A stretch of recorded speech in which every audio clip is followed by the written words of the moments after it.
Graça e paz, irmãos. Amém? Graça e paz, irmãos. Eita glória. Obrigado.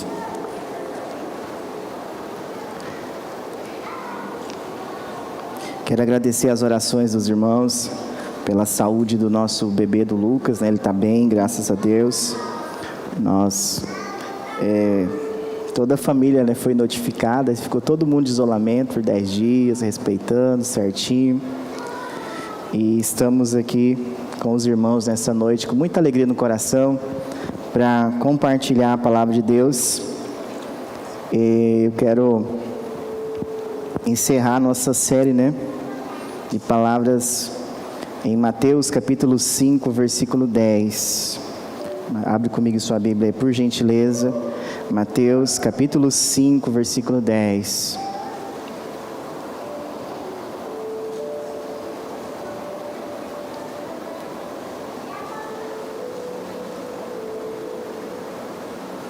Aos poucos nós vamos retornando naturalmente aos nossos cultos.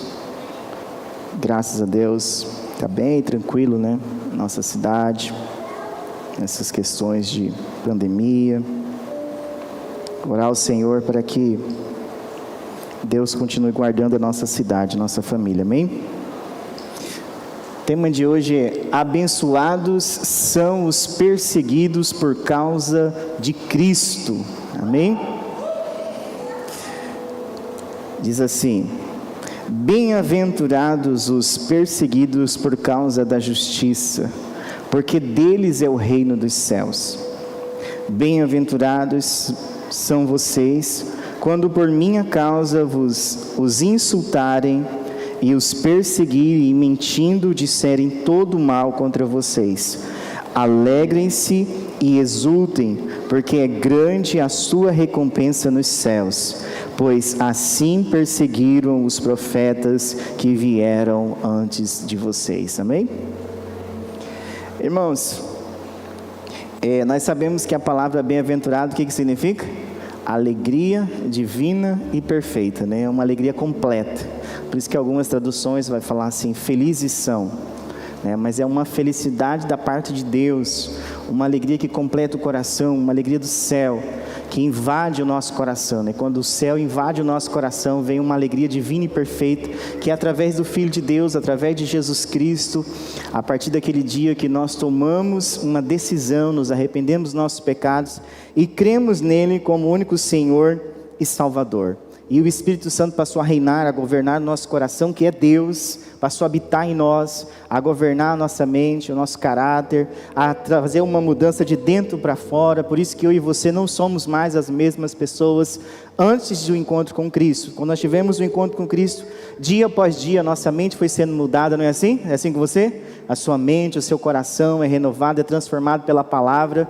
E o Senhor Jesus agora encerra essa parte do Sermão da Montanha, dizendo que alegrem-se porque vocês são perseguidos. Parece uma contradição, né, irmãos? Como? Quem que gosta de sofrer? Levanta a mão. Eu até escondo a minha mão, né? Ninguém gosta, irmãos. Quem gosta de ser perseguido no trabalho? Quem gosta de ser perseguido, ser chacota nas piadas? Ninguém gosta disso. Ninguém gosta, obrigado.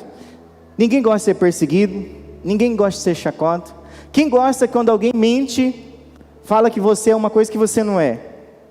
Ninguém gosta, irmãos. Agora o Senhor Jesus fala assim, ó: vocês são felizes porque vocês são perseguidos, porque mentem a respeito de vocês, falam injúrias, calúnias a respeito de vocês. Que negócio é esse? Será que o evangelho agora ficou sadomasoquista? Deus tem prazer em ver os seus filhos sofrendo? O que Deus quer nos ensinar com isso? Irmãos, teve um jovem que perguntou para o pastor da igreja dele e falou assim: pastor, a perseguição torna a igreja mais fiel a Deus? O que você acha?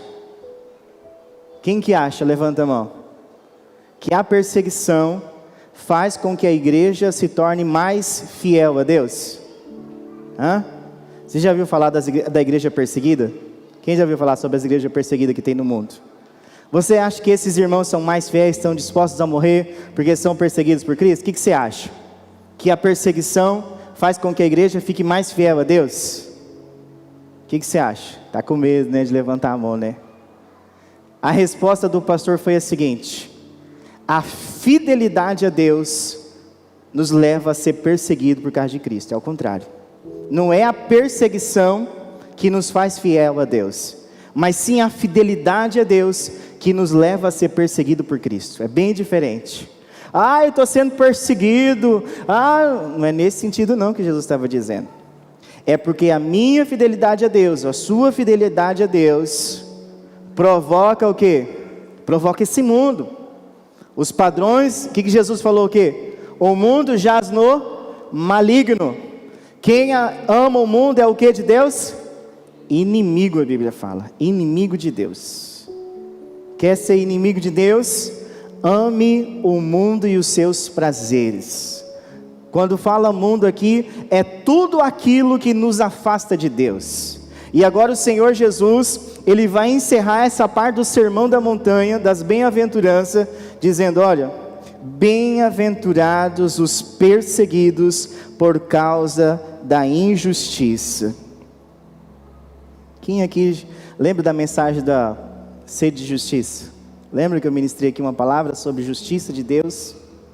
É dessa justiça, não a justiça falha dos homens, mas da justiça de Deus, aonde Cristo nos justifica diante do Pai, e aonde eu e você decidimos seguir e obedecer a palavra dele. É nesse sentido aqui que Jesus está falando: olha, a alegria divina e perfeita são para os perseguidos por causa da justiça de Deus. Aí fala assim: porque deles é o reino de Deus. Deles é o reino de Deus. Dos que são perseguidos porque praticam a palavra de Deus. Irmão, aqui não está falando daquele irmão que acha que é perseguido por todo mundo. Tem síndrome de perseguição. Síndrome de perseguição no trabalho. Eu já fui pastor de gente assim. Todo mundo perseguia a pessoa. No trabalho dela, ninguém gostava dela. Aonde ela ia, ninguém gostava dela. Ela chegava lá: pastor, por que você não gosta de mim? Você já pensou em mudar? Será mesmo que são as pessoas? Todo lugar que a pessoa ia, ninguém gostava dela. Acho que estava na cabeça dela. Tem gente desse jeito, com síndrome de perseguição. Acha que a família não ama ela, acha que os colegas de trabalho não amam ela, acha que ninguém na igreja ama ela sempre se coloca como vítima. Não é isso que Jesus está dizendo aqui. Não é síndrome de vítima que Jesus está dizendo aqui. Se você está indo por esse caminho, tira isso do seu coração, ore a Deus, fala: Senhor, tira isso dentro de mim, porque a maioria das pessoas que entraram em crise, em depressão, síndromes, foi por causa dessas coisas que foram entrando no coração delas. Você vai conversar com elas, elas têm esse sentimento, que ninguém ama ela, que ela é perseguida, mas não por causa de Jesus, porque ela tem isso dentro da cabeça dela, ela coloca, e é uma estratégia do diabo, irmãos, para enfraquecer a sua fé, para enfraquecer você, para você achar que você não é amado, que Deus não ama você, que na sua família não te ama. A Bíblia fala assim, que Deus amou o mundo. Ali o mundo que Deus amou não é o pecado, não é as coisas deste mundo. Jesus rejeitou as coisas deste mundo. O que Jesus fez lá? Se você me adorar, eu te dou tudo que esse mundo oferece. Não está lá em Mateus 4? O diabo faz essa proposta para Jesus: se você me adorar, eu te dou tudo o que esse mundo está oferecendo, todas as glórias desse mundo, tudo aquilo que a nossa carne, que o homem sonha nesse mundo, de poder, de achar que ele é alguma coisa. E eu estava estudando essa palavra para compartilhar com os irmãos hoje, e eu fiquei pensando sobre a frase daquele pastor, que não é a perseguição que faz com que a igreja fique fiel. Eu já vi gente falar assim: quando o negócio arrocha, né, a pessoa vai para a oração, a pessoa faz jejum, mas aí quando alivia, né, a pessoa tem uma tendência também a o quê? Se acomodar, não é assim, irmãos? Quando está um negócio difícil, a pessoa ora, a pessoa faz jejum, faz propósito com Deus, e está chegando o final do ano aí, mês que vem, né, último mês do ano, e vai fazer aquela promessa: esse ano eu vou ler a Bíblia toda, esse ano eu vou orar tantas horas por dia. Confessa aí, quem já fez esse compromisso aí? Quem de nós nunca fez isso, irmãos? Chega na virada do ano, nós faz tanta promessa. Nós temos que parar com isso. Nós temos que ser mais constantes como discípulos de Jesus. Nós temos que parar de prometer as coisas para Deus que nós não vamos fazer. E aqui, Jesus, ele fala assim, ó: bem-aventurados os perseguidos por causa da justiça. Qual que é a justiça de Deus? Praticar a sua palavra. Então, se você e eu sofremos perseguição porque praticamos a palavra, então nós devemos nos alegrar. Quem gosta de comida temperada? Salada temperada, tudo temperadinho. Quem gosta de comida, alimento salgado? Salgado assim, passando do ponto assim, que você tem que tomar água em seguida. Ninguém, né, irmãos? Então, meu irmão, você e eu somos sal da terra, mas nós não somos salmoura. Então, obedecer a palavra não é ser salmoura, não é ser cristão chato, que persegue o colega do trabalho porque ainda não tem a mesma fé que você tem. Não é aquele cristão que chega lá, que todo mundo sai correndo dele quando chega no trabalho. Não é isso que Jesus está dizendo. A fé, irmãos, você tem que entender uma coisa, que se coloca no lugar do outro.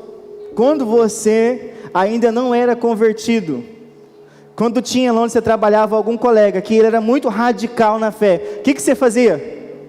Perna para quem tem, irmãos. Nem você suportava. Agora você acha que alguém vai suportar você agindo assim? Não, irmãos. Paulo fala o quê? Fiz de sábio para ganhar o sábio, tolo para ganhar de tolo, para ganhar o tolo.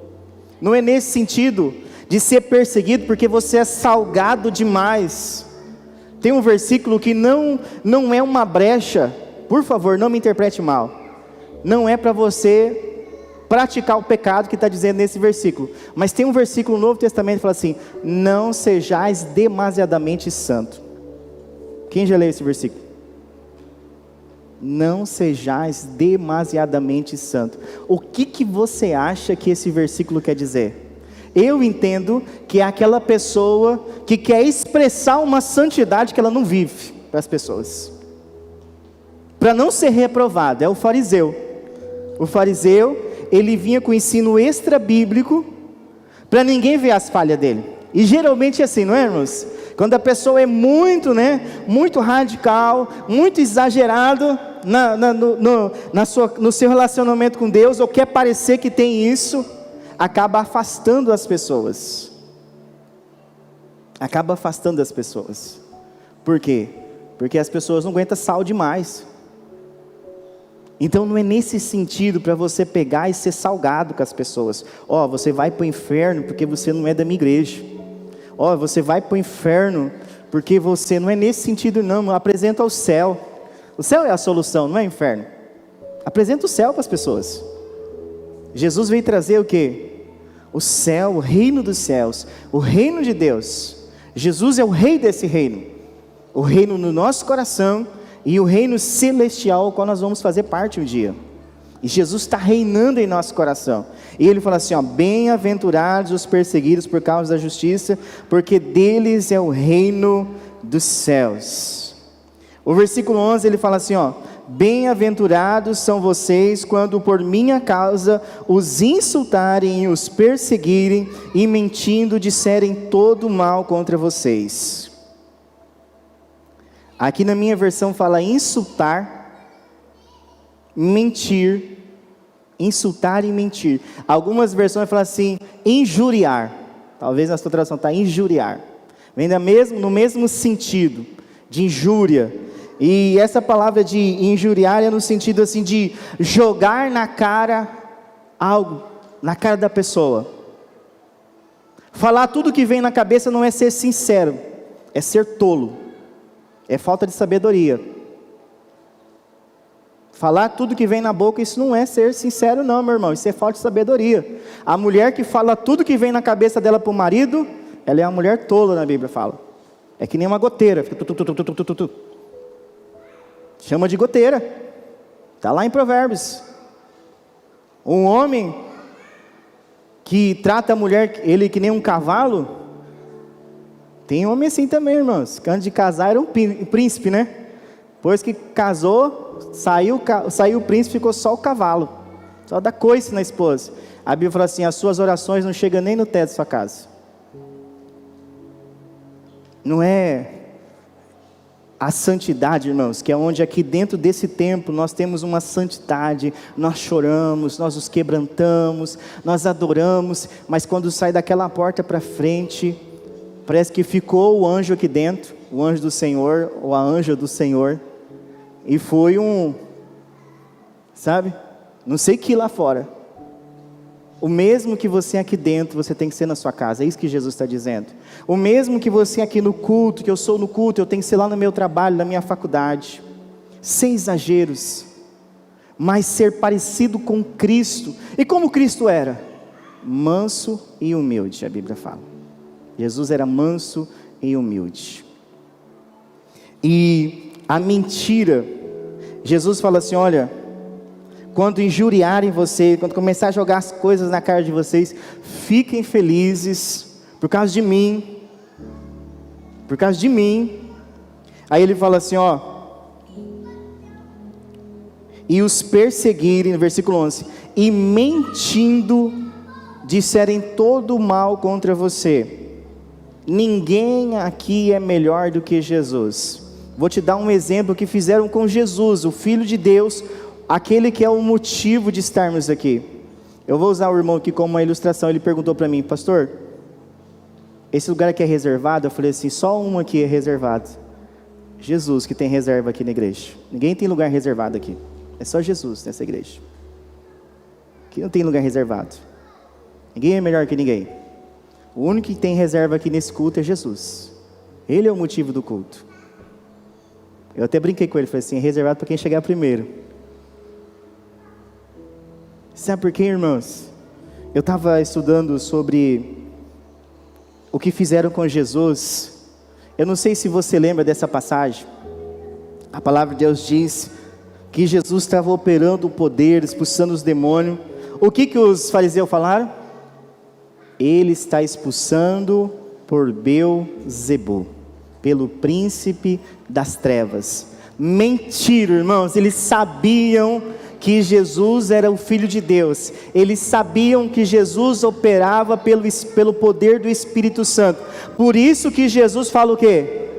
Jesus fala assim, olha, vocês podem falar do Pai, vocês podem falar do Filho, mas nunca blasfemar contra o Espírito, porque Jesus operava pelo Espírito Santo, Jesus curava pelo poder do Espírito Santo. O que Jesus fala lá em Lucas, se não me falha a memória, Lucas 4, fala assim, o Espírito do Senhor está sobre mim, e me ungiu, para o quê? Para dar vista ao cego, curar os enfermos, expulsar os demônios, trocar a tristeza e colocar a alegria. É nesse sentido aqui, irmãos, quando eu e você, alguém mente a teu respeito, ao meu respeito, porque nós decidimos o quê? Praticar a justiça de Deus. É nesse sentido aqui que o texto está falando, que Jesus, eu fui pesquisando um pouquinho mais, irmãos, e eu peguei alguns versículos que eu queria ler com os irmãos. Pode projetar aí, Ricardo, por favor, que fala sobre perseguição, lá em Mateus 10:17, olha o que diz lá. Olha o aviso de Jesus para os discípulos dele: tenham cuidado, pois os homens os entregarão aos tribunais e os açoitarão nas sinagogas deles. Olha só o recado de Jesus para quem é discípulo dele. Isso aí, irmão, ele estava falando para quem? Para os caras que deixou as redes, que deixou o barco de pesca, que deixou a coletoria de impostos. A maioria aqui de nós Jesus não falou assim: deixa seu emprego, deixa a sua vida, vem me seguir, você vai viver exclusivamente. Só que eu tenho uma coisa para você, dizer para você, ó, você não vai ter onde dormir, porque o Filho do Homem não tem onde nem reclinar a cabeça. Será que se esse fosse o convite de Jesus para nós hoje, nós íamos ter coragem? Que nem esses 12 homens tiveram? E Jesus falou assim: olha, vocês vão ser entregues nos tribunais, vocês vão ser açoitados. Irmão, ó, só para os irmãos terem uma noção, havia uma espera em Israel por um rei. Pedro andava armado, sabe por quê? Porque ele pertencia a um grupo chamado Zelotes. E esse grupo era um grupo de revolucionários que surgiu lá dos Macabeus, lá do período interbíblico. E esse grupo, eles acreditavam que quando o Messias viesse, ia haver uma revolução e eles iam voltar a reinar, ele ia sentar no trono de Davi, Roma ia ser expulso, e ele ia governar com eles ali, eles iam ter a paz Shalom. Aí Jesus pega e chama eles para ser discípulo e fala assim, ó, volta lá para fazer um favor, Mateus 10, 17. Ele fala assim, ó, tenham cuidado, pois os homens os entregarão aos tribunais e os açoitarão nas sinagogas dele. Ser discípulo de Jesus, além de renunciar, ainda eles iam receber aqui nessa terra como pagamento açoites, prisões. É isso que Jesus está dizendo aos seus discípulos. E aqui, segundo alguns historiadores, diz que o sermão do monte é o primeiro sermão público de Jesus. Então bem no comecinho, quando ele começou a ensinar eles, os 12 estavam ali, o texto fala que eles estavam no monte, sentaram os 12 em volta, como era costume na época, em volta de Jesus, e a multidão estava desde madrugada procurando ouvir Jesus, os seus ensinamentos. E Jesus encerra dizendo, olha, a alegria divina e perfeita são para aqueles que vão ser perseguidos, aqueles que vão mentir a respeito deles, vão caluniar eles, mas fiquem felizes, porque o reino dos céus é de vocês. Num tempo de evangelho, de teologia da prosperidade, parece que nós estamos pregando uma mensagem à contramão do que nós ouvimos hoje na televisão, na internet, onde você vai vencer, você vai vencer, você vai vencer, você vai prosperar, você vai ser abençoado. Aí eu leio o primeiro sermão público de Jesus. Eu não sou a favor da teologia da miséria também não, tá, irmãos? Mas aí eu leio aqui e vejo Jesus dizendo, assim, ó, você vai ser perseguido, Cristo, vão mentir a teu respeito por minha causa, vão te injuriar, vão tirar a tua paz, vão falar coisas que você não fez a teu respeito, mas você fica firme, porque eu vou estar com você. Pode colocar por favor Atos 14, 22, Ricardo. Olha o que diz Atos 14, 22. Fortalecendo os discípulos e encorajando-os a permanecer na fé, dizendo, é necessário que passemos por muitas tribulações para entrarmos no reino de... Gente, cadê? Onde que estavam esses versículos na Bíblia que a gente não enxergava? Por que a gente só enxerga Deuteronômio 28, Salmo 23, Salmo 91, não é assim? 1000 cairão ao teu lado, 10.000 à tua direita, tu não serás atingido, isso aí, o Senhor é meu pastor, nada me faltará. Deuteronômio, você vai ser cabeça, você não vai ser cauda. Por que a gente só enxerga esse lado do evangelho, e a gente não abre os olhos, e paramos e enxergamos o que eles passaram? Em nenhum momento da pandemia, irmãos, eu me preocupei achando que a igreja podia fechar, que a igreja ia acabar. Nenhum momento eu fiquei com medo de Jesus voltar, porque eu estou pronto para a volta de Jesus. Não é quando ele vai vir, é como eu estou. Se eu estou convicto da minha fé, que faz a diferença. Não é se o mundo vai acabar com coronavírus, ou com outro vírus que surgir, outra coisa pior. A humanidade já passou muitas coisas ruins, irmãos, até hoje. Mas a questão é estar firmado. O apóstolo chega e fala assim, irmãos, fortaleçam no Senhor. Eu disse você, olha, eu estou encorajando vocês a permanecer na fé, dizendo, é necessário que passemos por muitas tribulações para entrarmos no reino de Deus. Só para você entender, essa igreja é a igreja de Atos. Sabe o que acontecia na igreja de Atos? O apóstolo Pedro passava, a sombra dele curava as pessoas. Paulo, onde ele dormia, as pessoas pegavam os lenços, levavam e colocavam sobre o enfermo era curado. Os demônios saíam. Os milagres eram extraordinários no meio dessa igreja, mas fala que eles iam passar por tribulações. Nós como igreja, Jesus não está dizendo assim, olha, você tem que ter prazer em sofrer. Não é nesse sentido não, você vai entender até no final dessa mensagem. Pode colocar outro versículo, por favor, Ricardo. Olha o que Paulo escreve aos irmãos em Roma. Roma havia uma perseguição muito grande na igreja. Considero que os nossos sofrimentos atuais não podem ser comparados com a glória que em nós será revelada. Olha só. Ou seja, não importa o que eu e você venhamos passar nesse mundo de sofrimento, de tribulação, de perseguição, comparado ao que há de vir. Por isso que nós precisamos aprender a suportar. A Bíblia no Novo Testamento fala assim, suportar. Até manda suportar uns aos outros, a Bíblia fala. Suporta uns aos outros. Amem uns aos outros. É a mesma que manda amar, manda suportar também. Ela fala assim, suporta a perseguição. Aguenta firme. Aguenta firme. Seja fiel. A igreja de Roma, irmãos, era uma igreja perseguida. Eu vou citar 2 impérios romanos nos tempos de depois que Jesus voltou ao céu. Eu até anotei esses 2. Um muito conhecido é o Nero. Nero começa a governar com 17 anos de idade. 17 anos, no ano 54 depois de Cristo. Sabe o que ele fez? A primeira coisa, matou a mãe dele.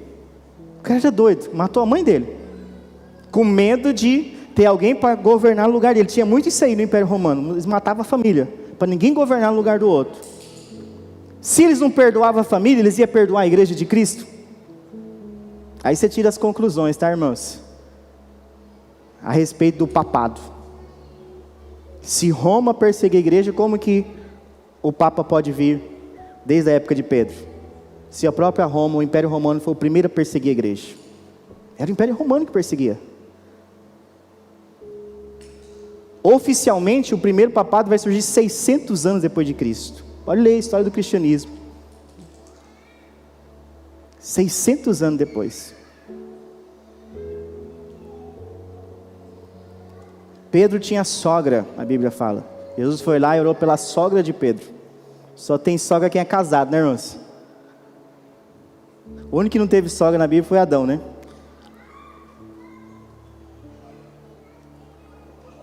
O único casado na Bíblia que não teve sogra.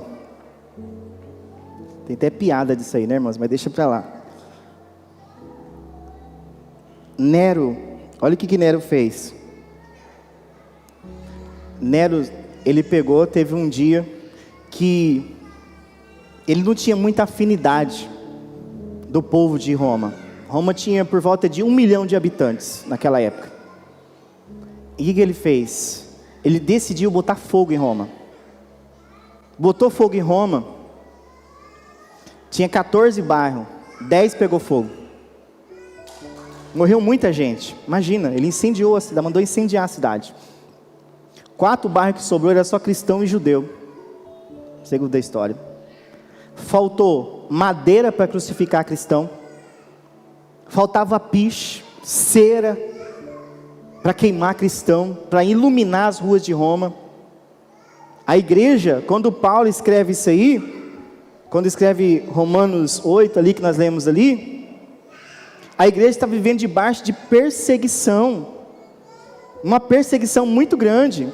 E ele fala assim, olha, considero que os nossos sofrimentos atuais não podem ser comparados com a glória que em nós será revelada. Você acha que quando Paulo escreve ainda que eu falasse a língua dos homens, dos anjos, não tivesse amor, nada seria, o amor, tem até música, né, secular usando esse texto, ele estava preso, meu irmão.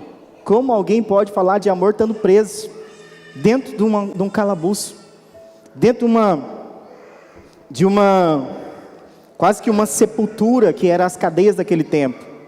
E aqui, irmãos, Outro imperador do Império Romano, que eu estudei, eu tirei só 2. Depois de Nero surgiu um tal de Vesparziniano, o cara, nome difícil de citar, né? Ele vai governar Roma por volta do ano 70, depois de Cristo. Sabe o que esse cara fez? Olha só para os irmãos terem noção, o que a igreja primitiva passou, segundo a história. Isso não está escrito aqui no livro de Atos, na história do cristianismo, história da igreja. Sabe o que ele fez?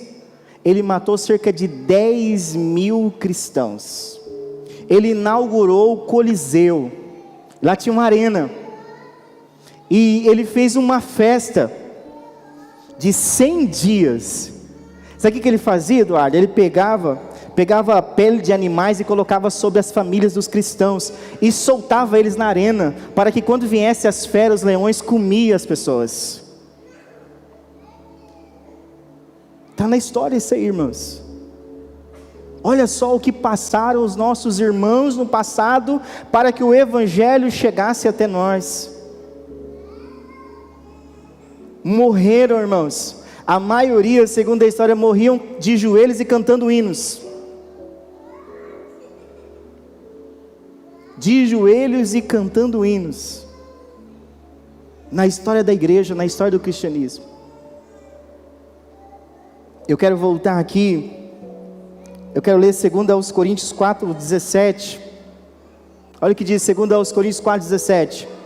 Pois os nossos sofrimentos leves e momentâneos estão produzindo para nós uma glória eterna que pesa mais do que todos eles. Ou seja, o sofrimento do cristão, comparado com aquilo que aguarda ele, é muito pequeno. Se eu fosse abrir um parênteses aqui, nós estamos vivendo na geração Nutella. Não é assim que o pessoal fala hoje? Tudo é Nutella, né? Quando é fraco é Nutella. É raiz e Nutella, não é assim que o pessoal brinca? Cristão raiz, morriam nas arenas. Cristão Nutella, vai para a academia 5 da manhã, mas não ora, não acorda para orar. Cristão Nutella, acorda para tudo, menos para orar. Ah, não consigo. É a geração de cristão Nutella. Cristão Nutella não lê Bíblia, quer tudo mastigado. Ah, essa palavra é muito dura para mim, pastor. Cristão Nutella, não gosta de ouvir a palavra, não gosta de ouvir a verdade, está escrito. A palavra do Senhor diz em 1 Pedro 3,14, olha o que diz 1 Pedro 3,14, olha o que o apóstolo Pedro: todavia, mesmo que venha a sofrer, porque praticam a justiça, vocês serão felizes. Não temam aquilo que eles temem, não fiquem amedrontados. Tem tradução que vai dizer assim: se vocês são bem-aventurados, não temam o que vocês vão passar, sejam felizes, sejam fiéis a Deus. A pandemia testou a fé de muita gente, testou muito, irmãos. Tem muita gente até hoje que não tem coragem de pisar dentro de um templo de uma igreja, mas vai no supermercado, vai no banco, vai em todo lugar, menos no templo da igreja dele. Parece que o vírus é inteligente, né, irmãos? Ele só vem para as igrejas, para os cultos, né? Aqui não, aqui ele é burro, ele não vem para cá não. Pode vir tranquilo, aqui ele não é inteligente. Mas tem muita gente, irmãos, tem medo. O único lugar que tem medo é dentro da igreja dele. Não, está tendo muito vírus.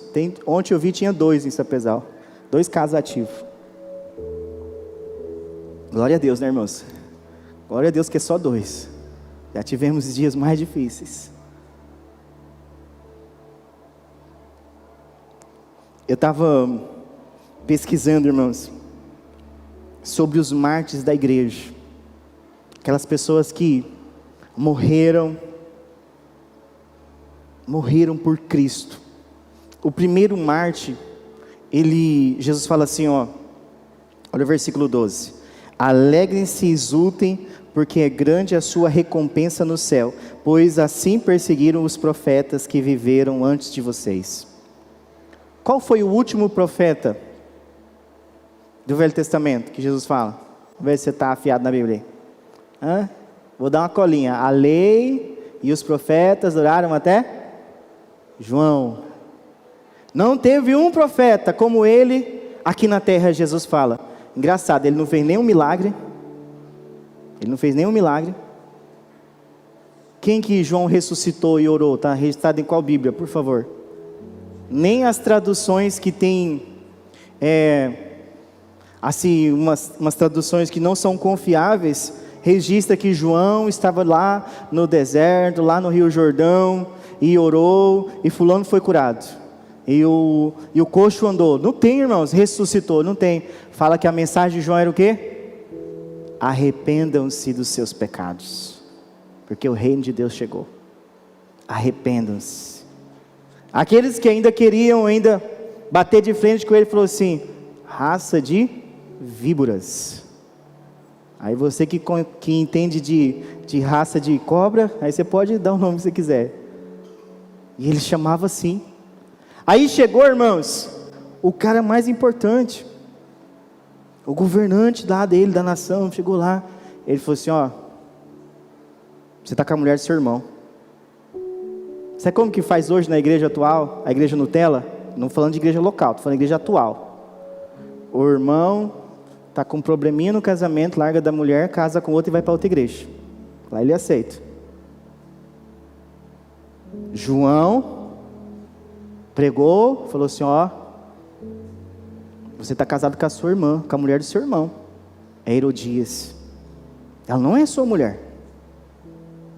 Mas o cara tinha medo de João, porque João era um homem de Deus. O que aconteceu? A mocinha dançou lá na festa, o rei estava meio mamado. Pegou e o quê? O que você quer? Eu dou até metade do reino. Não podia voltar com a palavra. Aí a mãe já, quer a cabeça de João, na bandeja. João estava disposto a morrer, irmãos, pregando a verdade. João estava disposto a morrer pregando a verdade. No Novo Testamento, a primeira morte de um profeta de Deus foi porque pregou contra o pecado. Pregou contra o pecado. A cabeça dele foi servida na festa. Primeiro mártir no tempo de Jesus.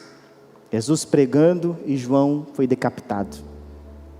Os discípulos podiam falar assim: vamos largar a mão desse negócio. Seja bem sincero. Não precisa responder, só pensa. Se a cabeça de alguém que rolasse por causa do evangelho, você ia continuar firme?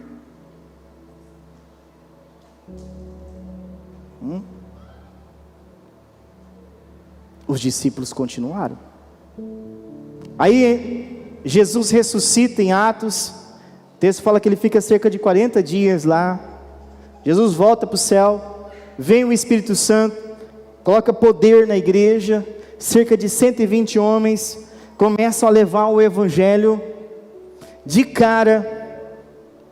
Capítulo 3 fala que Pedro e João iam entrar no templo. Na porta do templo tinha uma pessoa coxa, não tinha? Que não andava. Ele falou assim, pediu esmola, falou assim: não tem ouro, não tem prata, mas em nome de Jesus, olha para nós, em nome de Jesus, levanta e anda. O cara levantou, deu um pulo, nem levantou, a Bíblia fala. Todo mundo comemorou. Foi os líderes religiosos, chamou os dois, prende eles. Com a autoridade de quem que vocês estão fazendo isso? Quem falou que vocês podem fazer isso? Se fosse um deles, eu ia lembrar de Mateus capítulo 5, do versículo 10. Eu ia falar: bem que o mestre falou que nós seríamos perseguidos. Bem que o Senhor nos falou, Ele nos avisou. Aí falaram assim: olha, nós vamos liberar vocês, mas parem de falar desse nome. Foi a ordem que eles tiveram. O que eles falou? Olha, eu sinto muito dizer para vocês. O texto fala que eles ficaram assustados, porque eram homens iletrados. Eram simples pescadores, mas tinha uma ousadia do Espírito Santo na vida deles, que eles falaram assim: olha, o que mais é importante? O que é mais importante? Obedecer a Deus ou aos homens? Não podemos parar de falar do que vimos e ouvimos. Eles respondem para os líderes. Sabe o que acontece? A igreja cresce muito, irmãos. Atos capítulo 6.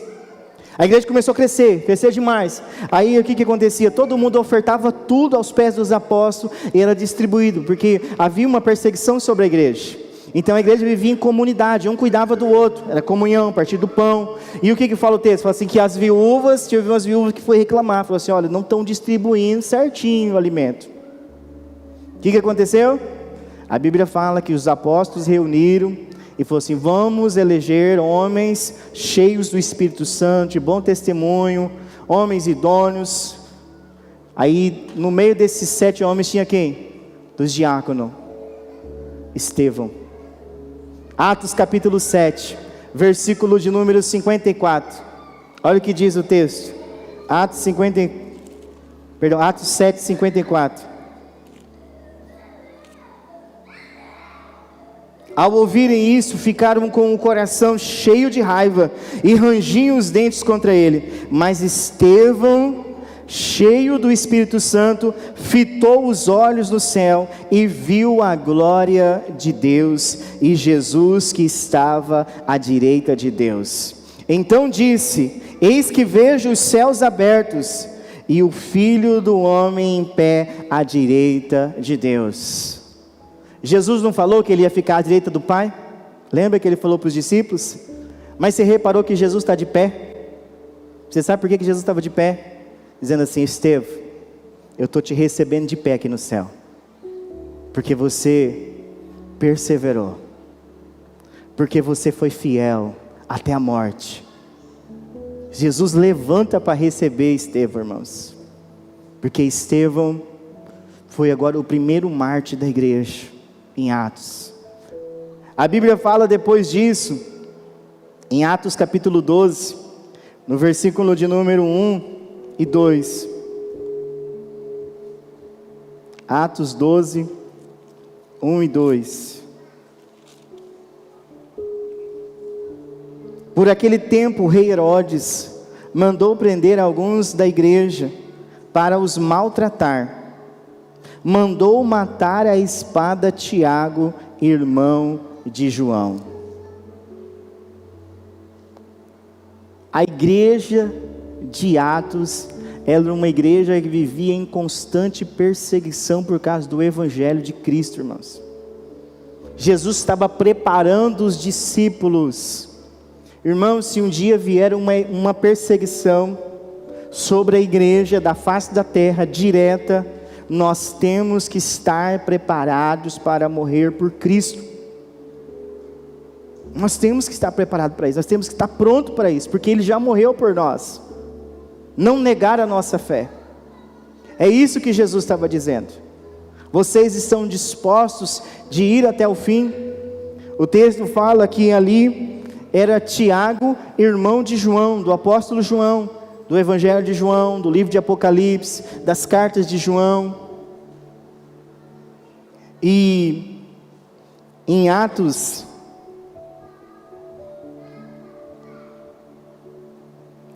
capítulo de número,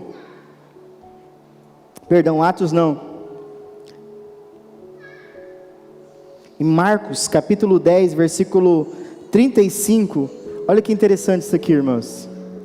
Eu sei que eu estou citando bastante versículo hoje, mas para você entender o motivo de Jesus dar um alerta aos discípulos dele. Só que isso vale para nós também, porque nós somos discípulos de Jesus, para os nossos dias, não só para os 12 lá. Marcos capítulo 10, versículo 35, diz assim: então se aproximaram dele Tiago e João, filhos de Zebedeu, dizendo: mestre, queremos que o Senhor nos conceda o que vamos pedir. E Jesus lhes perguntou: o que querem que eu lhes faça? Eles responderam: permita-nos que na sua glória nos assentamos, um à sua direita e o outro à sua esquerda. Mas Jesus lhes disse: vocês não sabem o que estão pedindo. Será que podem beber o cálice que eu bebo, ou receber o batismo com que eu sou batizado? Eles responderam: podemos. Então Jesus lhes disse: vocês beberão o cálice que eu bebo e receberão o batismo com que eu sou batizado.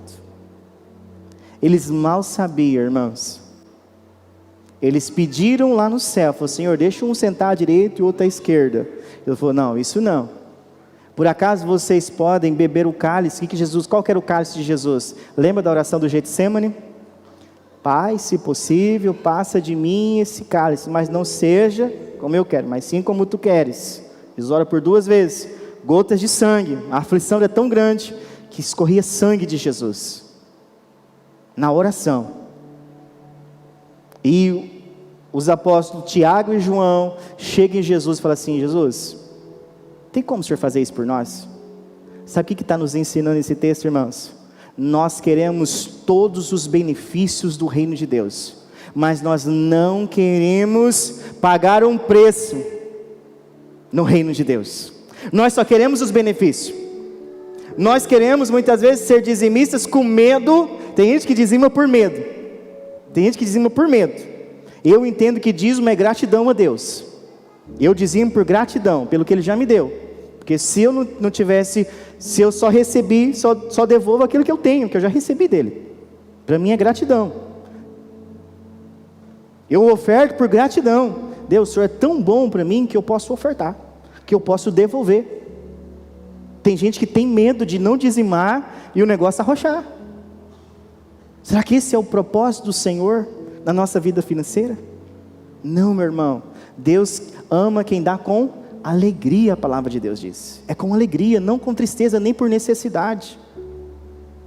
E muita gente, irmãos, vai para o caminho do medo no Evangelho. Querem os benefícios. Não, eu vou dizimar porque eu dou, eu recebo. Claro, é natural de Deus ser abençoador. Deus é bom, a Bíblia fala. Deus é bom, claro que Ele vai te abençoar.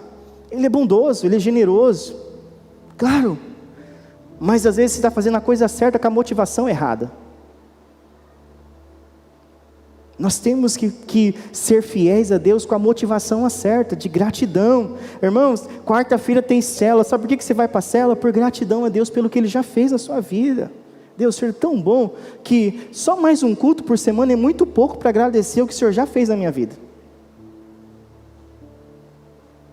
Por que eu vou no domingo à noite? Mesma coisa. Senhor, olha, 1h30 de culto é muito pouco pelo que o Senhor faz durante a semana toda na minha vida. Mas muitas vezes a motivação de estar no culto, de fazer as coisas para Deus, é que nem a de Tiago e João, que falou assim: Senhor, atende o nosso pedido aí, deixa cada um sentar à tua direita, outro sentar à tua esquerda. Qual que é a tua motivação hoje?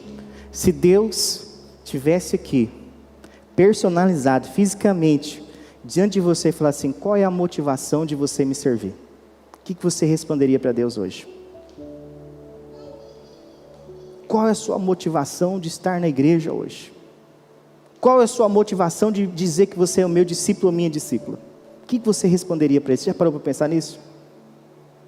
Qual é a sua motivação, a minha motivação de orar? Por que nós oramos? Só para pedir? Porque eu estou precisando disso, Deus eu preciso disso, Deus eu preciso daquilo? Ou porque eu quero estar na presença de Deus? Eu quero passar tempo com Deus? Não é errado, irmão, buscar a Deus, pedir, dar-se-vos-á, não é assim? Bater e bater, abrir-se-vos-á, não tem problema. Você pode pedir, você pode buscar, eu posso pedir, eu posso buscar. Mas a questão é que muitas vezes nós não recebemos porque pedimos mal, a Bíblia fala. Pedimos mal. A motivação não é a motivação certa. E aqui eu estava vendo esse pedido de Tiago e João. Eu imagino, irmãos, quando João recebeu a notícia e ele foi preso em seguida. Ficou ele e Pedro. A pastora ministrou uma palavra, acho que foi no culto das mulheres, né? Sobre esse texto. E os dois ficaram presos, João e Pedro. E eles seriam mortos no outro dia. E eles, irmãos, sabe o que aconteceu? Eles nem ligaram. Eles nem ligaram. Esse Herodes aqui que mandou matar Tiago, é o tal do Agripa. Esse Agripa, ele era neto do Herodes o Grande. Que lembra da história do Herodes o Grande? Herodes o Grande é aquele que mandou matar os bebês quando Jesus nasceu, com menos de 2 anos. Por quê? Porque os magos chegaram e falaram assim: ó, nós viemos adorar o rei dos judeus nasceu. Ele falou: opa, outro rei? Vamos matar todas as crianças. Vamos matar todas as crianças até 2 anos, porque não pode ter outro rei, só eu. Ele já tinha matado toda a família dele, irmãos. O cara era louco. O tio desse aqui que matou Tiago era um outro Herodes. Eu estava pesquisando sobre isso. É interessante a família deles. Eles eram matadores, irmãos. Eles matavam todo mundo. E a igreja virou o alvo deles. O tio dele era o Herodes Antipas, que é o mesmo que mandou decapitar João Batista. Olha só, irmãos, era uma família sanguinária, e os cristãos foram alvos deles. Você conseguiria servir a Jesus perdendo amigos, familiares, porque estavam obedecendo, servindo a Jesus? Será que a nossa geração teria esse mesmo amor, essa mesma paixão por Cristo, estava disposto a pagar esse preço? Nós vivemos um tempo que as pessoas não conseguem nem permanecer no mesmo ministério. Você acha que vão conseguir permanecer firmados se precisar morrer por Jesus? Eu não gostei do que o pastor Christian falou, então eu não vou mais na igreja. Hoje você sabia que nós temos dificuldade de saber quantos membros a gente tem na igreja, porque as igrejas ficam muito rotativas, irmãos. Eu acho que estava conversando com você, né, irmã Nete, sobre isso, né? Ficou difícil para nós. Antigamente a gente sabia, nós temos tantos membros, tantos aqui, mas hoje as pessoas não querem um compromisso fixo em nenhum lugar. Agora eu fico pensando, e se vier uma perseguição sobre a igreja, será que aqueles que não conseguem permanecer firme em um lugar, numa doutrina, ser pastoreados, vão conseguir passar uma perseguição? Vão aguentar uma perseguição como igreja? Eu me preocupo com a minha geração. Eu me preocupo, irmãos, com a igreja atual. Não estou falando de igreja local, estou falando da igreja atual. É uma geração que não tem compromisso. Não pode tocar um funkzinho que o pé está batendo. Não pode, irmãos, não pode nada. Ai, pastor, não aguentei. Desde quando o pecado é vitamina para a sua vida, meu irmão? Vai te fortalecer. Desde quando o pecado vai fortalecer a sua fé? Pastor, a carne é fraca. Mas, meu amado irmão, a Bíblia não fala que é o pecado que vai nos aproximar de Deus. É o contrário. A Bíblia fala assim: sem santificação ninguém verá o Senhor. Sabe por que a fé está morta? Falta santificação, queridão. A Bíblia não mente. Sem santificação ninguém verá o Senhor. Sabe o que é santificação? Separado para Deus. Santificar é isso, é se separar para Deus. E Jesus está falando, aqueles que praticam a justiça vão ver o reino de Deus. Aqueles que têm que ficar alegres, que são perseguidos por causa de Jesus. Sem falar de Pedro, né, irmãos? Outro mártir da igreja. Lá em João capítulo 20, versículo 19, fala do tipo de morte que Pedro ia passar. Fala assim: olha, vão levar você, Pedro, para um lugar que você não quer, e você vai experimentar a morte. Jesus ali fala do tipo de morte. Alguns falam que ele foi crucificado de cabeça para baixo, porque ele não se sentia digno de ser crucificado como Jesus. Aí nós vivemos uma geração que diz assim: Deus, o Senhor tem que fazer isso para mim hoje, senão eu não vou mais te servir. Que Bíblia que você está lendo, amado? Por favor. Aonde está esse versículo que fala que você pode exigir alguma coisa de Deus? Quem é o Senhor da igreja? É Ele, meu irmão, porque dele, por Ele e para Ele são todas as coisas. Está na palavra dele. porque dele, por ele e para ele são todas as coisas. Não é por mim, para mim, não. É porque dele e por ele e para ele todas as coisas. A igreja existe por causa dele. Tudo aqui, estou falando agora de igreja, tudo aqui é preparado para ele, desde a escolha do louvor. Nem sempre canta o louvor, confessar uma aqui, o Ministério do Louvor está lá atrás. Nem sempre eles cantam a música que eu sei cantar, mas eu levanto a mão para o céu e adoro, porque o culto não é para mim. Eu olho para lá, tem outras pessoas cantando, adorando. O culto não é para mim, o louvor é para ele. Então não importa se o cântico é o que eu conheço, que eu gosto. Quem tem que gostar do cântico é o Senhor, não sou eu. Eu sou do tempo da Batista, meu irmão, que era só no cantor cristão. Quem é desse tempo aí? O meu avô, eu sou bisneto de Batista, primeiro da Convenção Batista Brasileira. Um dia que ele chegou em mim, eu estava no seminário, e falou assim: você não sabe cantar nem o hino do cantor cristão, tocar nem o hino que ele viu tocando violão. Eu falei: vô, não sei não, já não fazes pastores como antes. Ele falou isso para mim. Eu gosto de alguns hinos do cantor, mas eu entendo assim, irmãos, essa questão da música. Quando você vai comprar um carro, você fala assim: eu quero o carro mais velho, sem nenhuma tecnologia. Eu quero o carro assim mais desatualizado, mas eu quero pagar o preço de um carro importado, o carro, sabe? De um carro que tem toda a tecnologia. É assim que você compra carro? É assim que você compra televisão? A gente vai lá e escolhe a melhor que o dinheiro pode pagar, não é? Fala: não, eu quero que tenha a melhor tecnologia. Por que a igreja só pode ser igreja cantando hino de 200 anos atrás? Se a Bíblia fala que nós temos que apresentar um novo cântico para Deus. E aí, irmão? O nosso carro é moderno, os nossos móveis são modernos, só a igreja tem que ter banco de madeira. Graças a Deus que já passou essa fase. Mas tem igreja, irmãos, é porque minha bisavó comprou esse banco, comprou essa madeira que doou isso aqui. Leva para casa, irmão. Deixa a igreja. Tudo atualiza. Não estou falando para atualizar a Bíblia não, pelo amor de Deus. Isso aí é polêmico. A Bíblia não precisa ser atualizada. Ela é atualizada, é a palavra de Deus. Acho que é Moody ou Spurgeon fala que a Bíblia era mais atualizada que o jornal do próximo dia. E eu lendo aqui a palavra, irmãos, eu escolhi 3 textos da vida de um homem que perseguiu a igreja, mas depois ele deu uma vida pela igreja. Porque falar de Jesus e falar assim: não, Jesus é Jesus, pastor. Jesus morreu pela igreja, Ele é Deus, Ele consegue. Mas agora eu vou falar de um homem igual você, igual eu. Está em 2 Coríntios, capítulo 11, versículo 23.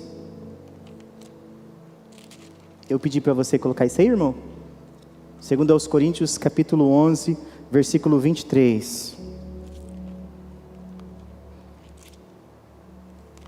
Olha o que diz.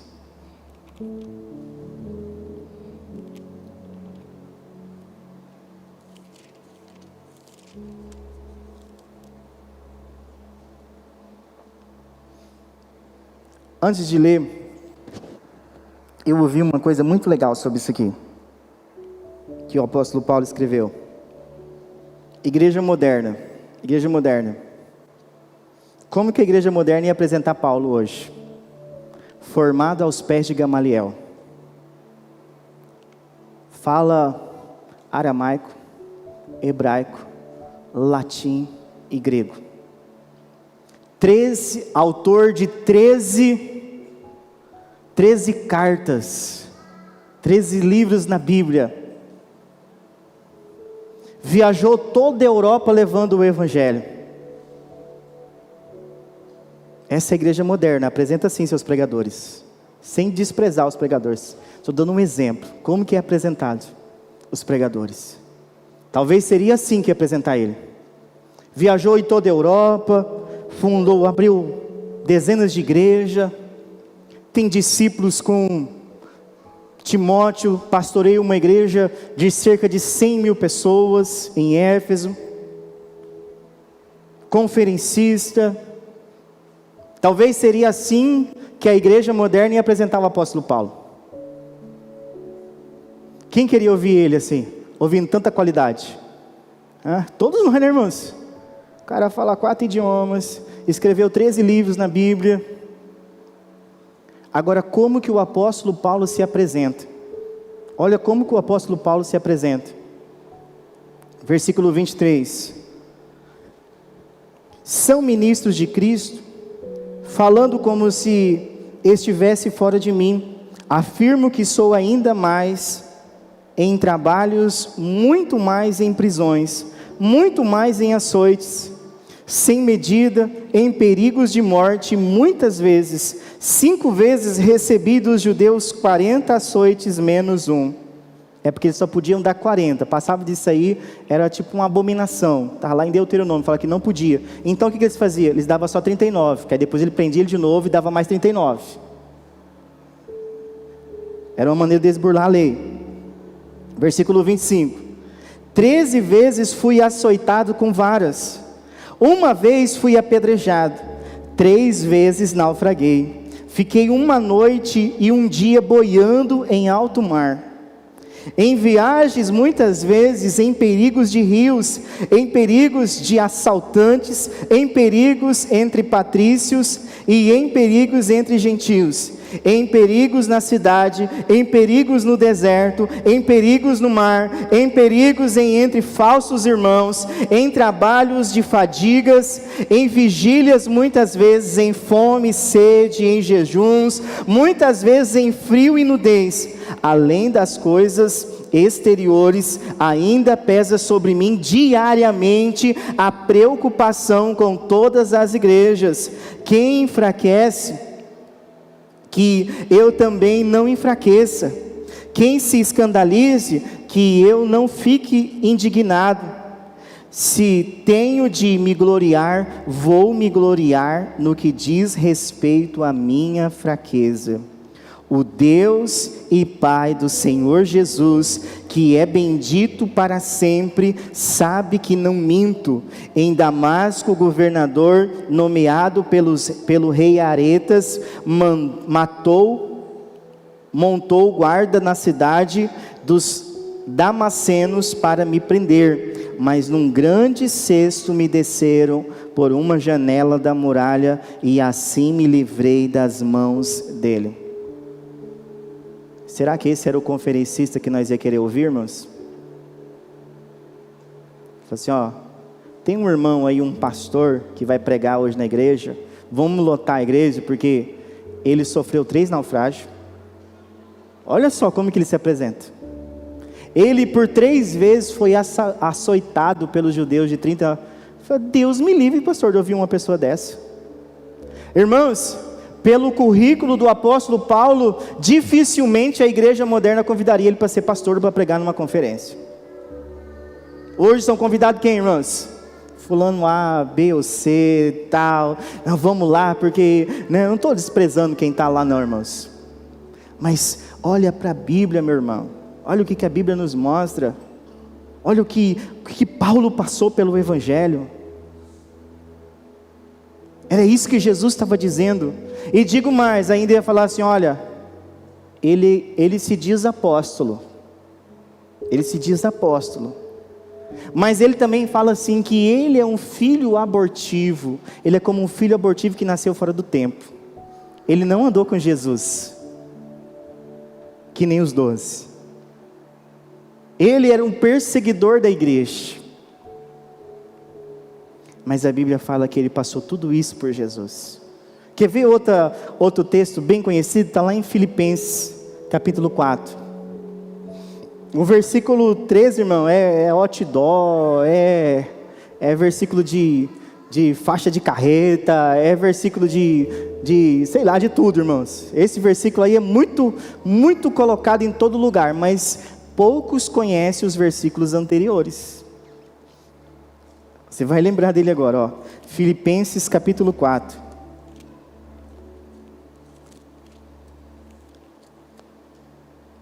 Versículo 10. Fiquei muito alegre no Senhor, porque agora uma vez mais renasceu o cuidado que vocês têm por mim. Na verdade, vocês já tinham esse cuidado antes, só que lhes faltava oportunidade. Digo isso não porque que eu esteja necessitado, porque aprendi a viver contente em toda e qualquer situação. Sei o que é passar necessidade e sei também o que é ter em abundância. Aprendi o segredo de todo e qualquer circunstância, tanto de estar alimentado como de ter fome, tanto de ter em abundância como de passar necessidade. Tudo posso naquele que me fortalece. Quem conhece esse versículo 13 aqui? Tudo posso naquele que me fortalece. Esse versículo não está dizendo assim, que você vai pegar e colocar a mão sobre um Camaro e vai falar assim, tudo posso naquele que me fortalece. Você vai chegar aí na mansão, aí, sabe, pesar e falar assim, tudo posso, coloca a mão no muro e falar assim, olha, está vendo essa casa? Tudo posso naquele que me fortalece. Não é isso não, meu irmão. Já passei luta, já passei perseguição, já passei fome servindo a Deus, já passei dificuldade, mas tudo posso naquele que me fortalece. Independente do que eu venha viver com Cristo, tudo posso naquele que me fortalece. É nesse sentido, não é de você se apossar de algo que não é seu, achando que é um direito seu, que é exigir de Deus. Deus, eu tenho que me dar isso. Não é isso, meu irmão.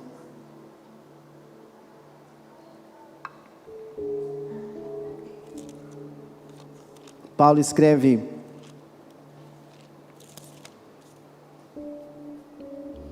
em Romanos, no capítulo de número 8, versículo 35. Quero encerrar com você lendo esse texto. O que Jesus estava dizendo aqui?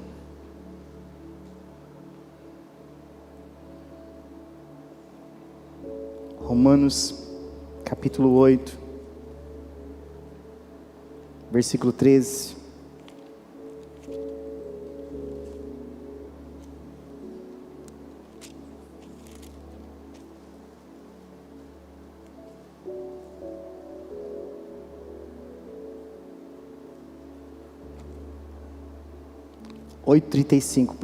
Romanos 8:35.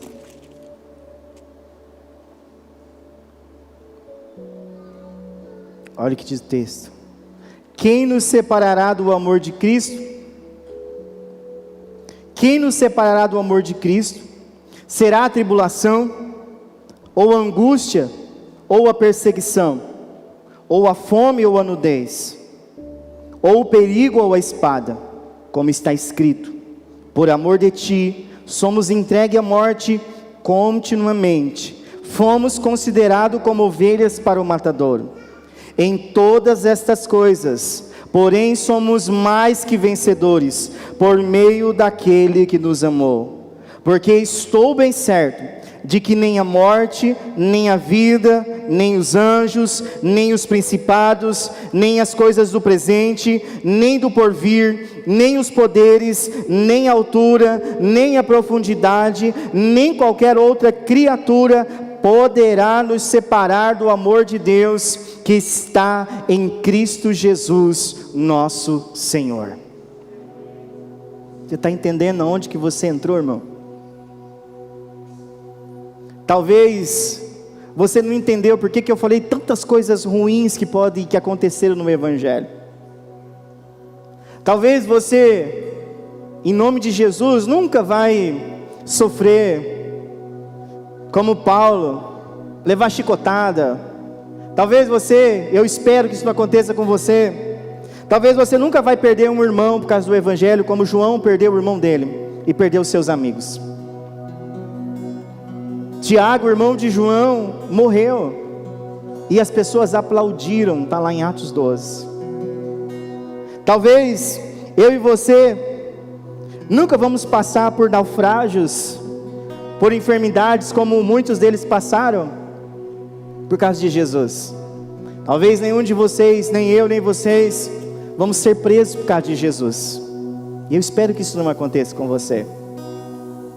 Mas isso não significa, meu irmão, quando o salmista diz: o Senhor é meu pastor, nada me faltará, não significa que os problemas não podem chegar na nossa vida. porque nós estamos servindo a Jesus.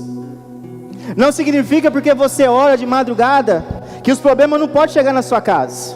Não significa, meu irmão, que você é dizimista, que você não pode passar problema financeiro. Não existe isso na Bíblia, meu irmão. Criaram um evangelho de fábula.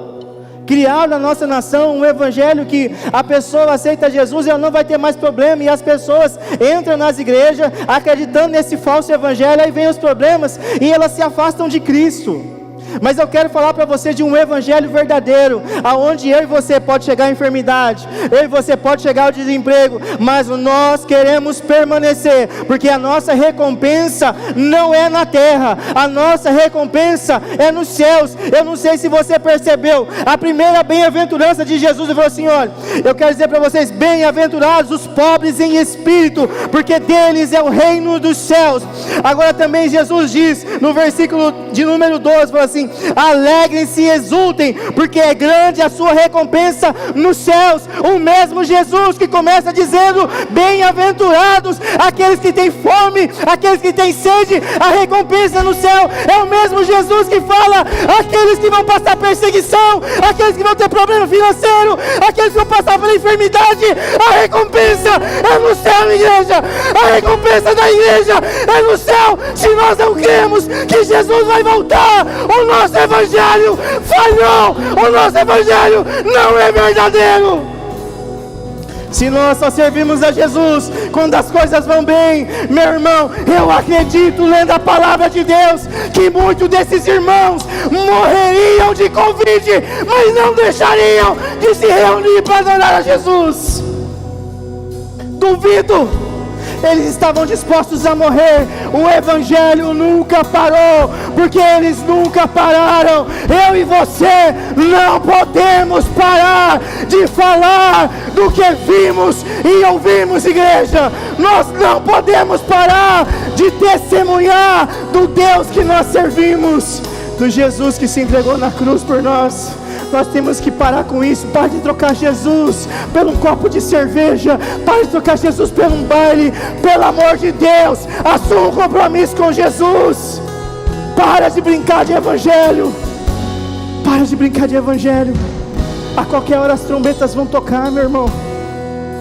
Jesus vai buscar uma noiva pura, uma noiva que se entregou, uma noiva que está disposta a morrer. Sabe o que é a parábola das 10 virgens? 5 prudentes e 5 imprudentes. As 5 imprudentes são aquelas pessoas que estão no meio da igreja, mas estão sem o óleo do Espírito, não estão preparadas para a volta de Jesus. Como que você está hoje? Como que está a sua fé hoje, querido? Você está disposto a ir até o fim? Ou você vai ficar arrumando mil desculpas, sempre vai ficar com as mesmas coisas, as mesmas desculpas diante de Deus, achando que Deus tem que te entender, meu irmão. Deus, Ele já fez o melhor por você e por mim na cruz. Ele deu o melhor dele por nós, no nosso lugar. Será que eu e você não podemos dar pelo menos a nossa fidelidade a Ele? Adorar Ele em espírito e em verdade. Ele não está pedindo para eu e você ir para uma cruz e ser crucificado. Lembra da sua vida como que era antes de Jesus. Lembra da sua vida como que era seu passado sem Ele. Lembra de onde que Ele te tirou. E começa a valorizar a presença dEle. Começa a entender, fala assim: vale a pena Jesus, vale a pena as pessoas mentirem, falarem coisa que eu não sou. Sabe, vocês conheceram o meu primeiro pastor. Ele é meu paizão, meu irmão mais velho. E um dia eu estava no seminário e ele chegou em mim e falou bem assim para mim, falou: varão, as pessoas podem até mentir a teu respeito,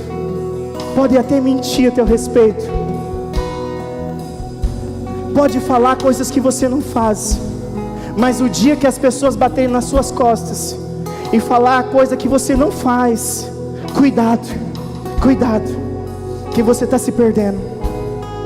As pessoas podem falar mal, criticar, mentir a teu respeito, coisas que você não faz, então você fica alegre.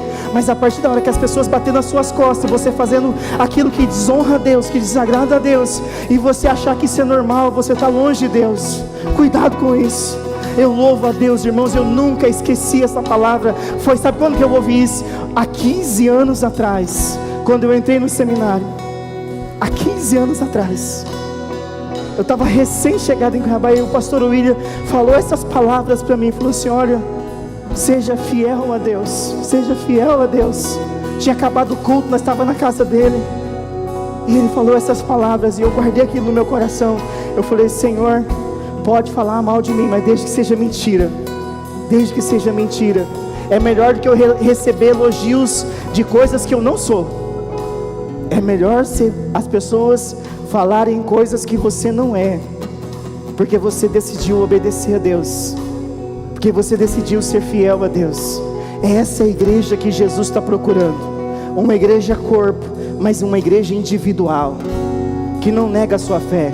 Eu quero convidar você a ficar de pé em nome do Senhor Jesus. Jesus, toda a glória somente a ti. Paulo não foi pego de surpresa, sabia? Quando ele se converteu, em Atos 9, versículo 15, Deus falou assim: ele vai levar o evangelho aos gentios, mas ele vai padecer por causa de mim. Ele vai ser perseguido por causa de mim. Você sabe qual que era o alvo da vida de Paulo? Ele enquanto ele esteve vivo aqui na terra, ele quis levar o evangelho a todas as nações que nunca ouviram falar de Jesus. Esse foi o alvo do apóstolo Paulo. Por isso que ele encerra na sua última carta a Timóteo. O apóstolo Paulo, ele escreve a Timóteo, 2 Timóteo, eu gosto demais dessa passagem. A questão, meu irmão, não é como a gente vai começar, mas como a gente vai terminar.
Presta atenção no que você está cantando.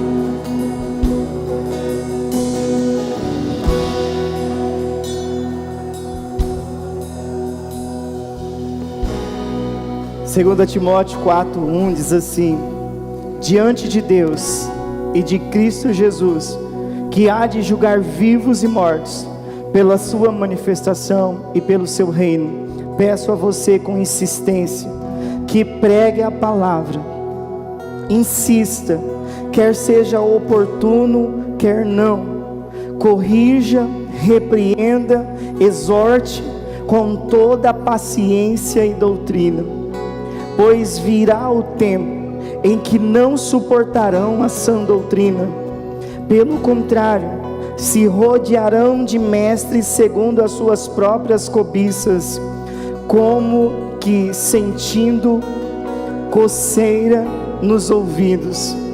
Eles se recusarão a dar ouvidos à verdade, entregando-se às fábulas, mas você seja sóbrio em todas as coisas, suporte as aflições, faça o trabalho de um evangelista, cumpra plenamente o seu ministério. Quanto a mim, já estou sendo oferecido por libação, e o tempo da minha partida chegou. Combati o bom combate, completei a carreira e guardei a fé. Olha só o que Paulo escreve. Alguns dizem que foi a última carta, as últimas palavras do apóstolo Paulo ao seu discípulo Timóteo. Ele falou assim: olha, essa oferta era dada lá em Israel, oferta de libação. A minha vida é essa oferta hoje, Timóteo. Pregue a palavra, ensine, exorte, resista no dia da tribulação, porque eu já estou sendo dado como oferta. Ele estava preso, ele ia ser decapitado, mas ele fala no versículo 7, combati o bom combate, completei a carreira e guardei a fé. Você está disposto a ir até o final com Cristo? Você está disposto a combater esse combate? Ou seja, o apóstolo Paulo está dizendo assim: a vida cristã é um combate diário contra as trevas. O nosso inimigo não é carne nem sangue, mas é principados e potestades que se encontram nas regiões celestiais. Está lá em Efésios capítulo 6. Mas ele termina o seu ministério diante dos homens, um homem morto, decapitado, mas diante de Deus, combati o bom combate, cumpri a minha carreira e guardei a minha fé. Vamos orar? Vamos orar? Feche seus olhos. Eu quero orar com você. Senhor, em nome de Jesus, nos ensina, Senhor, a resistir o dia mau, Senhor. Esse ano, ó Deus, o vírus foi o suficiente para que alguns perdessem a fé, Senhor, esfriassem, desanimassem. Deus, pela tua misericórdia, pela tua graça, pelo teu favor, nós conseguimos suportar, Senhor, quando o templo ficou fechado, quando as células fecharam. Nós conseguimos suportar, Senhor, quando acusaram as igrejas, dizendo que as igrejas eram responsáveis pela transmissão desse vírus, Senhor. Oh Deus, muito obrigado, Senhor, porque a tua palavra diz: alegrem-se. Vocês têm alegria verdadeira quando mentem ao teu respeito, quando mentem, quando falam todo mal contra vocês, sendo que não é verdade a tua palavra, Senhor. Muito obrigado, Senhor. Muito obrigado, ó Deus, porque a alegria divina e perfeita está em Cristo, ó Deus. Nele há salvação, nele há vida, Senhor. Agora, Senhor, eu te peço, visita o coração desse irmão e dessa irmã nessa noite, ó Deus. Visita com o teu amor, visita com a tua paixão, visita com o fogo do teu Espírito, Senhor, para acender uma chama que não se apagará, ó Deus, porque a tua palavra diz, ó Deus, o fogo arderá sobre o altar, ó Deus. E esse fogo é o fogo do teu Espírito, ó Deus, que nele há vida. Oh Deus poderoso, em nome de Jesus, eu oro, ó Deus, por esse irmão e por essa irmã que tem enfrentado, ó Pai, lutas, porque decidiu ser fiel ao Senhor, não aceitou a corrupção do pecado, não aceitou praticar, desejar, viver longe do Senhor, mas decidiu, ó Deus, servir ao Senhor de acordo com a tua palavra. E isso, ó Deus, tem trazido perseguição, isso tem trazido, ó Deus, angústia. Isso tem, ó Pai, trazido mentiras a respeito dessa pessoa, ó Deus. Em o nome do Senhor Jesus, que ela consiga permanecer fiel até o fim, Senhor. Deus, essa pessoa que está aqui nessa noite, que encontra-se enferma, ó Deus. Deus, o Senhor é médico dos médicos, ó Pai. Não será a enfermidade que vai tirar ela da sua presença, Senhor. Que o Senhor repreenda todo espírito de enfermidade na vida dela. Que o Senhor repreenda, Deus, todo o mal sobre a casa dela. Senhor, que o Senhor repreenda, Deus, todas as astutas ciladas do diabo contra o casamento, ó Pai, dessa irmã, desse irmão, ó Deus, que está, ó Pai, tentando, se esforçando para te agradar, Senhor, na sua casa. E muitas vezes, ó Pai, basta uma palavra mal entendida tem trazido tanto desconforto nessa casa. Deus, eu te peço a restauração, ó Deus, dessa casa. Eu te peço a restauração desse filho, dessa filha. Deus, desse homem, dessa mulher, desse jovem, dessa jovem que estava longe do Senhor, mas que nessa noite, ó Deus, possa se reconciliar com o Senhor. Seja ela estando presente neste culto, ou seja assistindo a transmissão desse culto, não importa se é hoje ou se vai assistir em outro dia, ó Deus, mas que em nome de Jesus, ó Pai, os teus planos, os teus projetos, ó Deus, nenhum deles podem se frustrar. A tua palavra diz, ó Deus, que aquele que começou a boa obra é fiel para terminar, ó Pai. Em o nome de Jesus, ó Deus poderoso, em nome de Jesus Cristo, o teu Filho que é Rei e é Senhor, que governa sobre todas as coisas, ó Deus, Ele que é o Senhor da igreja, ó Pai, Ele que é o Senhor do culto, ó Deus, que Ele venha reinar, ó Pai. E nós aguardamos, ó Pai, o reino dos céus. A nossa esperança está no Senhor Jesus, na tua palavra, na tua vontade, que é boa, perfeita e agradável, Senhor. Em o nome de Jesus, ó Pai, tira todo medo, Senhor. Tira toda angústia desse coração, depressão, espírito de depressão, eu te repreendo em nome do Senhor Jesus sobre essa vida. Espírito, em nome de Jesus, de confusão, que tem confundido a mente, porque a tua palavra diz, ó Deus, que o Senhor não é Deus de confusão, o Senhor é Deus de paz, o Senhor é Deus de sabedoria, o Senhor é Deus de graça. Ministra o teu amor sobre a tua noiva, Deus. Eu te peço, ó Deus, que os salvos e regenerados da tua igreja, nessa noite, o teu Espírito possa fluir no coração deles, no interior de cada um deles, como um rio de águas vivas, um rio de águas vivas.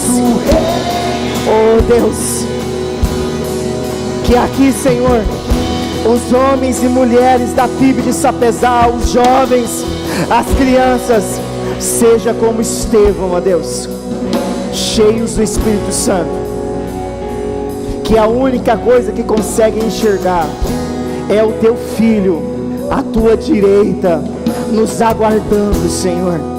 Oh Deus poderoso, nos enche com o teu Espírito. Nós queremos nos render à tua palavra, nós queremos nos render ao Senhor nessa noite, em o nome de Jesus. Amém e amém, Senhor.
Glória a Deus. Eu quero desejar para você uma semana muito abençoada por Deus. Fica firme, fica firme, fica firme. Não se esmorece não. Não deixa nada tirar a tua paz. Não deixa nada tirar a tua alegria. Não deixa nada roubar a sua fé. Não deixa nada roubar essa palavra que você ouviu aqui hoje do seu coração. Não importa o que venha passar essa semana. Provérbios diz: no dia da angústia, de onde vem a tua força? A minha força vem do Senhor. A minha força vem do Senhor. Eu tive que ficar, nós ficamos 10 dias sem o nosso filho estar com Covid. Eu falei assim: se eu não posso cultuar o meu Deus, o que eu amo fazer junto com meus irmãos, então eu não vou fazer outra coisa. Eu falei: eu não vou ficar fazendo outra coisa. Se eu não posso.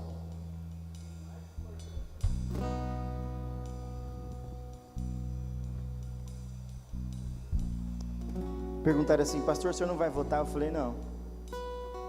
Se eu não posso cultuar o meu Deus, que é um direito meu, então eu não vou votar.